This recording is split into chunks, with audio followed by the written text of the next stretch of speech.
I go Nora Thompson from my name. Like most evenings since arriving in Monte Carlo, tonight I found myself seated alone at a little cafe on the outskirts of the busy casino square. After graduating from a posh college stateside, all I wanted was a basic break, distant from the opulent world I was born into. From hotels to technology companies, my dad seems to possess half the planet. To keep things honest and to drive the vultures away, though, I used my mom's last name. The evening was cool when he arrived. Daniel appeared to be in charge, or at least as he felt he was. Pulling out the chair across from me without asking, swaggering over with a confidence that I suppose comes from wearing a suit more than most people's rent, "Mind if I sit?" he asked at last after having taken a seat. His smile was obviously charming, most likely learned. I answered, only glancing up from my coffee, "Looks like you're already sitting." He laughed. The sound seemed a little too perfect. "You are Daniel, and I am Daniel." I responded sharply, "Nora," giving him a brief once-over. Not my normal kind, too polished, but definitely beautiful. "So, Nora, what brings a girl like you to a pricey haunt like this all by yourself?" His voice seemed like a tease, and I wasn't sure if I would find entertainment or irritation. "Just enjoying my coffee," I said evasively. "What's your pardon?" I would be lying, even though I could claim business. Let's say tonight I'm looking for something intriguing, and it seems like I might have found it, he remarked, staring me steadily. I arched an eyebrow. "Hope the coffee meets your expectations, then." Daniel gave a chuckle. "Something tells me it's already exceeded them." "I came here not to make friends. Obviously not looking for a fling. Look, I'm certainly not interested in whatever game you're playing, and I'm not one of those girls that falls for lines if that's what you're aiming for." "Who says I'm playing a game?" His voice dropped a little as he asked. I said, "Experience. You start with a cue, sit down uninvited, and expect what? Phone number, just a date." Leaning back, he seemed really amused. "Now you're tough. I like that. Just talking, not searching for a number. If it is too much, though, utter the word and I will disappear." I gave him some thought just now. Monte Carlo was lovely but isolated. Perhaps a little conversation might help. Conversation is good, but keep it light. We spoke for a good while. The chat was shockingly simple. I offered no personal details. He did not press for them. I was actually enjoying the talk as the evening descended, despite first misgivings. Unlike the usual men who would try to wow me with their connections or cash, Daniel wasn't like that. He seemed to be used to the finest things, but not defined by them. The dusk cooled down, and it was time to head off. As I stood to go, "Well, Daniel, this was unexpectedly pleasant," I said. "Surprised yourself, huh?" asked he, grumbled, and inquired with a smile. "Perhaps just a little bit. Good night, Daniel." His comments repeated faintly in my head as I returned to my flat. Monte Carlo was truly full with surprises. Maybe tonight I would have come across one. Following that initial meeting with Daniel, Monte Carlo's evenings appeared a little less lonely. Whether I was enjoying a late dinner by myself or browsing the neighborhood markets during the day, he seemed to be everywhere. His tenacity surprised me. It was not at all unpleasant. Perhaps in part because he was not demanding. He simply appeared really interested in hanging around with me. He walked over 2 coffees in hand and sat down next to me silently one breezy evening as I was seeing the sun set below the horizon. Assuming I wanted coffee, I poked fun, lifting an eyebrow. He carried a cup to me. "If I'm mistaken, I'll sip both." "Good estimate," I remarked, taking the coffee. We sat in solitude for some time, the sound of the waves filling the quiet times. Daniel said at last, "You never told me what you do back in the States." I shrugged, not thinking it important. "I work. I'm just loving not working right now." "Fair enough," he said with laughter. "Everyone's got a story, though, don't you think? We settled into a simple schedule over the next several days. Daniel showed me portions of Monte Carlo I had not previously seen. We discussed everything, including nothing: movies, literature, our preferred cuisine. While I was all about the oldies like Sean Connery, he loved to debate the finest James Bond actor, fervently supporting Daniel Craig. He stopped abruptly one day as we were meandering along the beach and looked at me gravely, a gaze I had not seen before. "Nora, I know I'm just some man you met at a cafe, but these last weeks have been, I'm not sure, exactly different. Better still because of you." I stopped too, not sure what to say. Not what I intended to handle here were emotions. "Daniel, I enjoy our hanging out. I do, but for myself, this is only a break. I'm not searching for complications." He nodded gently, then inhaled deeply. "I understand it. Not under pressure. Just know that I am here, okay? And you really are very fantastic." Days stretched into weeks, and my stay in Monte Carlo was nearing close end. Spending more and more time with Daniel, what began as informal walks and discussions evolved into late-night dinners and early morning brunches. Falling in love someone under Mediterranean stars was the last thing I expected. Then one evening, he made a bombshell drop-off. "Come back with Nora, work in the States for my firm. Though I know it's abrupt, I just think it may be fantastic." The concept was wild, really absurd, and yet part of me yearned, driven by the adventure and the concept of grabbing this, whatever it was, and seeing where it may go. Returning to the States seemed as though one were entering another planet. Daniel's offer invited into his life rather than only a job. I was suddenly a regular girl who'd lucked out living in an ordinary flat in an average district of town. But my father saw ordinary differently. One afternoon, just as I was sorting my last box, he walked up uninvited. As he stood in the doorway, towering and more than life, his explosive laugh permeated my little living room. Nora, hiding right in front of us, he laughed and gave me a huge embrace, nearly breaking my ribs. "Tell me then about this choice. You must find this man unique if you can move like this." Though his voice was light, I could know he was probing, doing his fatherly job to find any trouble. I slumped down on the couch. "The name of his is Daniel." "Dad, you are different." "He is not aware of all this," I added, gesturing vaguely around to suggest the affluence and the complex strings accompanying it. Dad sat down next to me, his face now austere. "Nora, you know you cannot keep that a secret forever. Should he become a part of your life, he should know you." "I know, Dad says I merely want to be sure about him before I complicate everything. Still, thanks for watching out for me. Like he used to when I was little, he combed my hair. Always, kiddo. Remember, I'm merely a phone away should you require anything. And I have eyes all around," he said with a wink. The next several weeks were a frenzy of adjusting to my new career in life. Though Daniel was always present, supportive, and as charming as ever, there was a sharpness to him now that he bore obligations. Daniel brought up a topic I had been fearing one evening over a calm meal at my house. "Nora, when do you suppose I will be able to see your parents? I sense a great void in your life." I stopped as the weight of the occasion sank over me. "Well, my dad's just a typical driver. My mom died a long time ago. Right now, we're not precisely on speaking terms." Daniel wrinkled his face, a trace of worry across it. "I regret to learn of it, but you know I would like to meet him whenever you are ready. Family is really important." I nodded, understanding fully the realities of my father's world, a world I wasn't ready to expose Daniel to yet, but appreciating his sincerity. Living with Daniel moved at a speed I never would have imagined. We were already harmonizing our life. I was working at his company and our relationship was developing more deeply.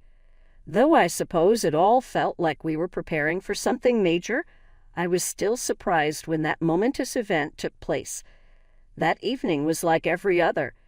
We were in his flat, a nice modern one with city skyline views. We just completed dinner. Nothing special, simply some takeout as neither of us felt like cooking. Sitting on the couch, a documentary about ocean life played in the background, the kind you see but not really watch. Daniel turned to me, his countenance more somber than the circumstances demanded. I felt my heart accelerate as he took my hand. "Nora, I have been thinking about us, about everything we have gone through, and about everything I want for us going forward." I nodded, my mouth dry at once. "Yes. Love you, Nora. I love everything about you and cannot see my life without you." He stopped and, clearly apprehensive, I could see him swallow hard. That applied to two of us? "I want to be with you always. Would you be married to me?" Like that. No ring box opening. No knee falling on one side. Simple, real, and so very Daniel. Indeed, the word came out in a rush, almost like relief. "Surely I will." He held me tightly and flashed that broad, contagious smile that had drawn me in from the first day. The remainder of the evening, we discussed our future, what we wanted, where we envisioned ourselves. Though everything seemed correct, it was thrilling and a little scary. When I told my parents, the next test arose. Though his answer was at best lukewarm, I expected him to be thrilled. "Nora, are you sure you know I only want your happiness? It's all happening so quickly," he added, his voice tinged with anxiety. "Dad, sure, you will see. He is a fantastic man." I aimed to project more confidence than I felt. He moaned. "All right, but promise me you will sign a prenup just to be safe." Though Daniel didn't know the whole depth of it, the word prenup didn't scare me. It was simply another element of the modern marriage package, especially with someone who had as much to lose as I did. "Obviously, Dad, we will address it." I told him that was good then. "Nora, I am not going to the wedding. I don't want to ruin your narrative of a modest girl." The introduction to Daniel's mother followed then. Her reception from beginning was frigid. She examined me closely with a cold-blooded glare over supper at their family house. "Daniel, are you absolutely positive about this girl?" She said squarely, "She doesn't seem like a fit for our family." Daniel tried to smooth things out, but his mother was unrelenting. "A prenuptial agreement is non-negotiable," she said. Knowing it might help to reduce some anxiety, I answered without thinking twice. "Absolutely, I wouldn't have it any other way," I answered as we subsequently formalized the terms under a lawyer's attendance. Notwithstanding these challenges, our Maldivian wedding was very beautiful. I had hoped standing next to Daniel on the beach underfoot and with the ocean murmuring behind us. It was simply our love, our future ready to be shaped together. Though familial expectations set a difficult path, wedded life began better than I could have anticipated. Daniel and I settled into our new house, a lovely space more than we would have ever needed. That was meant to be the start of our ideal life together. Driven to demonstrate that I was more than just the wife of the boss, I pushed myself back into work. Although my job at the company had always been demanding, there was now extra expectation involved. Apart from overseeing projects, I was involved in important decision-making procedures. At least first, Daniel seemed pleased. In meetings, he would introduce me with a slight air of pride. "This is Nora, our project head, and my wife." But as the months passed and the initiatives under my direction proved profitable and raised the company's prestige, something in Daniel changed. At first, it was subdued, a phrase here, a small gesture there. He raised it one evening as we were seated for dinner. "Nora, at work you're doing really well." Too wonderful, perhaps. Confused, I turned from my plate. "What do you mean, too fantastic? That is fantastic for the business." "It is," he said, gesturing his food around on his plate. "But you know the guys are beginning to mention it's becoming the Nora show over there." His comments stung just a little. "Isn't that a somewhat unfair? You would be delighted that we are doing well," I thought. I'm glad, but it's simply plenty. Everyone talks about you constantly, about your style of handling things. Makes one question where I stand. That chat marked the beginning of many others. The pressure between us increased along with the business. Daniel's once supportive attitude was now slightly resentful. I was perplexed. Wasn't it he the one who first pushed me to get going? Things deteriorated when his mother came to spend some few weeks with us. Her presence in the house brought an old-world conventional mentality that I had always managed to escape. She would remark casually about my work, about how a wife need to be more present in her house. "Nora, you show up at the office constantly. When could you be free to look after your husband?" she would state. I attempted to brush it aside in order to keep the peace, but her comments just served to widen the growing distance separating Daniel from me. Nothing at work appeared to be able to offset what was gradually disintegrating at home. Our marriage suffered more the more I accomplished. Daniel arrived home from work one evening with a grimace locked on. "Nora, I would advise you to leave the business. Our family needs our attention. Thus it seems that your involvement there is simply aggravating too much conflict." Leave the business? Why, though? I have been so very generous. My voice rang with a mixture of incredulity and resentment. That's for the best. You may concentrate on the house and perhaps start the garden you have always mentioned. His tone was contemptuous, as though he were choosing something small rather than my career. I discovered the following day that he had let go of every member of our house crew, including cooks, cleaners, gardeners. Right now, I was all. "You wanted to be more at home involved. Here's your chance," he stated almost coldly. Although I didn't mind cleaning, the way this was presented felt improper. The lovely, sympathetic man I married was not this. This was someone else, someone incredibly repressive and demanding. Staying with us at the time, his mother seemed to savor the circumstances. "It's good for a wife to focus on her home," she would add, grinning slightly every time Daniel mentioned my new job as a full-time housewife. I felt guilty as I grew used to this surprising change in my life, ashamed that I had not noticed this approaching, embarrassed to tell my father that perhaps Daniel was right. I was dubious but eager when Daniel proposed a trip to Monte Carlo to maybe rekindle what was left of our spark. When his mother declared she would be joining us, that hope passed fast. "It's been years since I've traveled," she yelled loudly as if it were an unappealable directive. Of course, Daniel greeted her with wide arms, not once giving what I might think any thought. We leased a little house in Monte Carlo, which was lovely but expensive, and it soon turned into a prison rather than a haven. Daniel and his mother saw the city as their playground from beginning. I was left to run the house while they leased opulent cars, visited stores, and ate at the best restaurants. They insisted on home-cooked food, reduced me to nothing more than a servant in a holiday house, cooking and cleaning after them as they gallivanted around the city. Days went by, and Daniel's mother's comments got more pointed, her tone more hostile. "Actually, Nora, living at someone else's cost must be rather the life, huh?" She would sneer, her comments a smack dressed in a smile. Daniel chuckled rather than stood up for me. Every time his laughter echoed over our makeshift house's frigid walls, it was a betrayal. I felt alone, the glitter of the city dulled by their contempt. One evening, we passed a magnificent old-style hotel whose front served as a reminder of a world of grace and dignity. Envy-filled in voice, Daniel's mother said, "Lucky billionaire Harris. Imagine running over a palace like that and having such a hotel."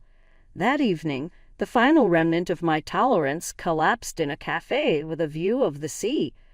She signaled the waiter over with a great flip of her wrist as we settled down. "For Nora, the least expensive meal will work," she said loudly enough for the tables around to hear.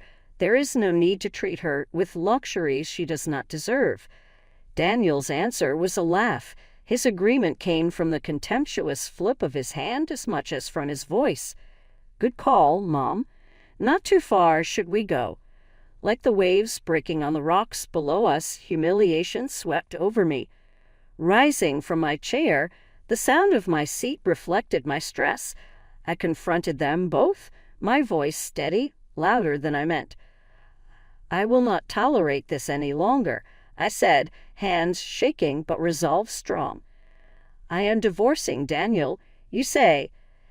As I left the restaurant, the coldness of treachery was far more than the cool air of Monte Carlo. Rather than coming to atone, Daniel and his mother trailed behind with insults. My mother-in-law's voice, crisp and clear, rang out as I accelerated. Look just at her, a beggar unworthy of my son. My heart raced, but before I could get far, Daniel caught up and snatched my handbag from my shoulder, his fingers tightly clenched. Nora, this is my money. Go on, if necessary, get out on all fours. His voice was full of disgust as he snatched the handbag away, leaving me shocked on the sidewalk next to him. His mother laughed savagely, her eyes shining with hate. Since Monte Carlo is all you are good for, maybe now you will learn to beg there. As I stood there wall-less and alone, their laughing rang down the street. But fate intervened as they launched their last insults. We were close to that magnificent old hotel, the one Daniel's mother had earlier dreamed about owning. Pointing to the hotel, she scoffed, maybe they'll let you in as a beggar. The hotel's gates opened at that same instant, and a guard materialized. He noticed me, and his face lit with recognition. Warmly calling out Miss Harris, he moved with a courteous salute. The scene changed the instant he mentioned my name. Daniel and his mother stopped. Their looks changed from satisfaction to perplexity. The guard wore a big smile. Your father advised us you could visit. Kindly this way. Always reserved for you is the greatest room. Regarding Mr. Harris's directives, the face of Daniel's mother went white. Her previous words turned to ashes in her tongue. Harris. Like in the wealthy Harris, she stammered, her former confidence collapsing. Ignoring both, I straightened my posture and headed towards the guard. Thank you, Pierre, my voice cool and collected.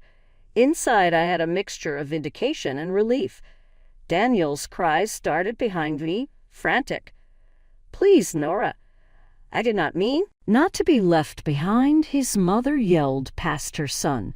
Perhaps we could come in for a drink at least. I turned forward rather than back. As soon as I walked into the hotel, the doors closing behind me seemed symbolic, cutting off the tumult of my former existence.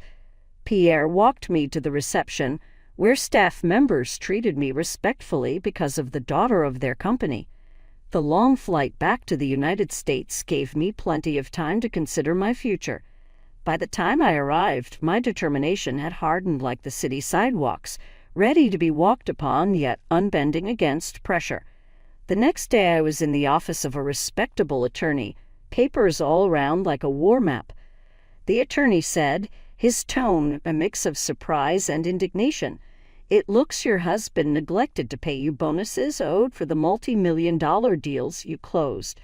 That sounds about right, I said, my head whirling over the many hours I had spent working for that company, the success I had driven. We are suing for $3 million.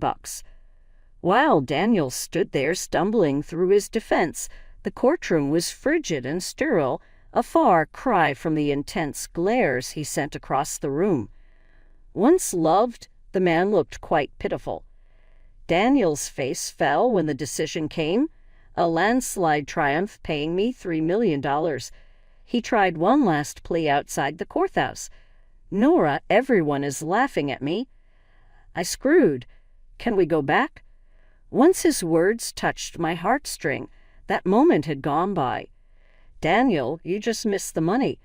Perhaps pay less attention to your mother the next time, I suggested, the edge in my voice cutting through the clear air. Turning, I headed off, the sound of my heels on the ground signifying the end of that chapter. I came home facing my father. Until I broke the stillness, the air between us was dense with unspoken words. "Dad, I ought to have heard you." He gave me a kind and forgiving hug. "You had to pick your own learning curve.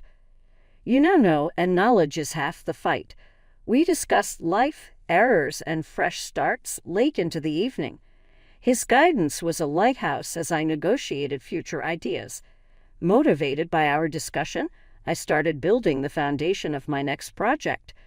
My time working for Daniel's company not only sharpened my abilities, but also stoked a passion for the field I couldn't ignore. I chose to launch my own investment company.